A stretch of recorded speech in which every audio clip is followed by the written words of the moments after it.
I'd just like to say one thing. I apologise for bringing the English weather with me. It seems to follow me around.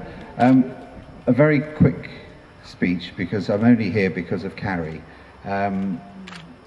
Sometime early last year, I walked into our workshops in Birmingham, and on the wall it said, flooring and windows for Holy Trinity Shanghai, lighting for Killarney Cathedral, and there was a little note that said, a shrine Sublimity Oregon.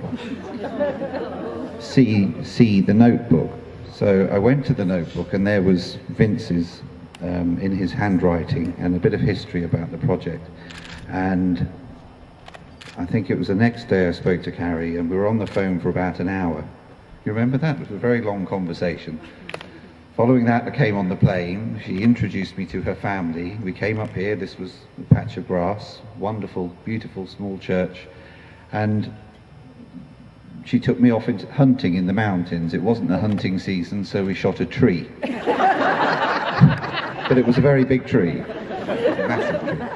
So that was my introduction to your community, and I was hooked from then on, and we've been very happy to work with her on everything. I mean, to be honest with you, she's gone down the route of almost designing the windows herself, and this is a thank you for the hours that she spent, completely invisible hours of emails and sitting up writing letters and driving hundreds of miles, and it's just a great thank you to you and Grace and the community.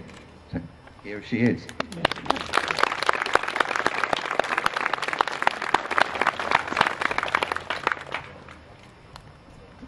Well, thank you, Neil. That was very nice. Actually, I have many things to say, but I'll reduce it down. Vince was the one who started how this shrine should be built. He asked me before he passed away, well, let's go back even further.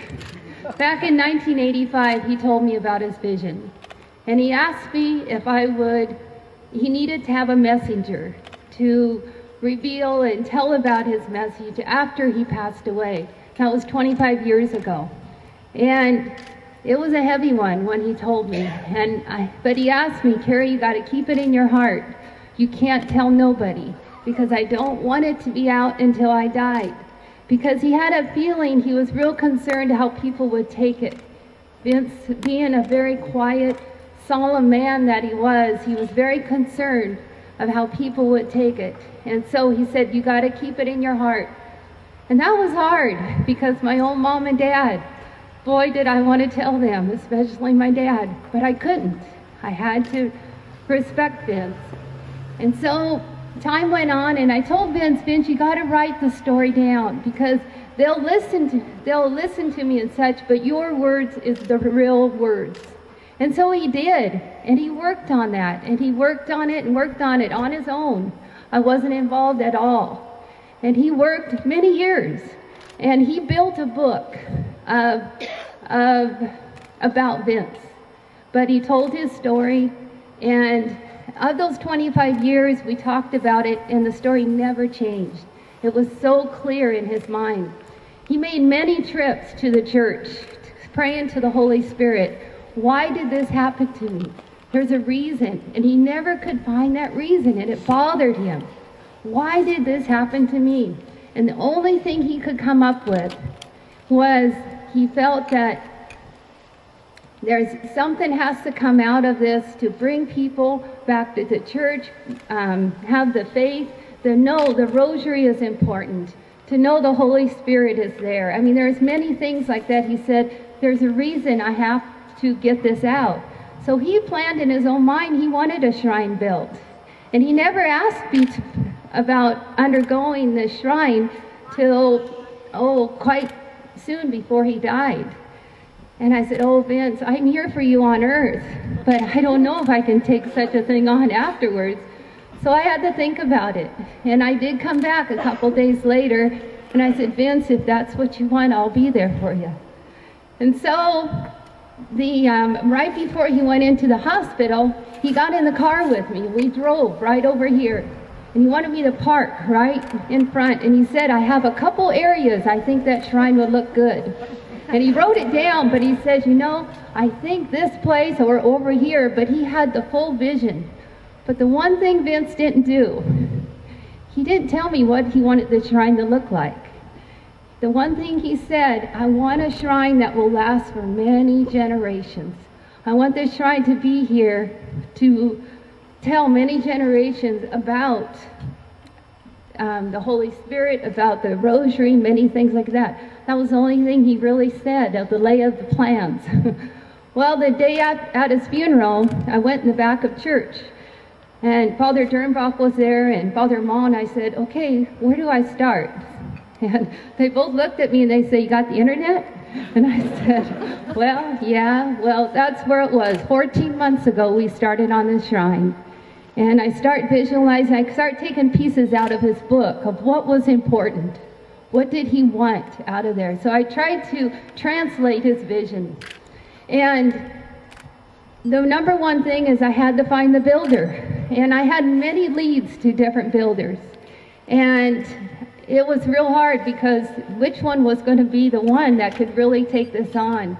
And we were so blessed to have Dale Reed, that he had his full heart into this shrine. And as you all can see, this shrine will last for many generations because Dale fulfilled that. And we are so fortunate. And he was so committed, the whole from the beginning to the end. But then, other than the structure of the building, was what else can we bring out of it? And that was stained glass. So I went beyond and looking at what around the world of what kind of stained glass companies are out there. And I got repeat requests in North Dakota, Fargo, North Dakota. So I start calling them and talking to churches over the years that they have designed. And I was committed. I liked them. There's something about them. But they led me to Birmingham, England. And they said, no, you need to go to the designer in Birmingham, England. So I start writing a proposal and put my thoughts to what the shrine should look like in stained glass. And I sent it off, and I was so pleased that I got that call when he was on the tube that day. And I told him about every window, but it needed to start somewhere. And where it started was these harvest windows. These two harvest windows speak of Vince. There's everything that he farmed in those 88 years are in those two windows. But what was the strength of it is the rosary. Because when Jesus and Mary appeared to Vince, he was saying the rosary. So the rosary is the core of these two windows. But then you go beyond that, and is the building of those rosaries, and that is the 4 decades. And so I went on the internet and studied. I had to re-educate myself for the rosary, and I picked out what would be significant mysteries of those decades. And so I sent those to England, and they were incredible. Every one of these windows are custom made for us. These windows aren't anywhere else in the world. They've been custom made for us. But the ones I want to speak is the Holy Spirit was so important to Vince. He spoke so much in his book about the Holy Spirit. He was such a believer in the Holy Spirit. So that's what needed to greet us and be there for us. And that is the Holy Spirit. And unfortunately, you don't see the Holy Spirit now. It only comes out at night. And in the evening, the Holy Spirit glows and is a welcomer. But then I told Neil, we're going to have these gorgeous Italian statues. But behind these statues, we want to bring them out with splashes of color. Well, we had a budget. And a budget was really important. Neil was incredibly working with us on that. He was very generous. And I said, you know, if we can cut some costs a little bit, how about just splashes of color? Whatever you can do, just throw on that glass. Well, they sent it back to us, an idea. And you know what? They didn't. We already signed a contract. We already committed on our price.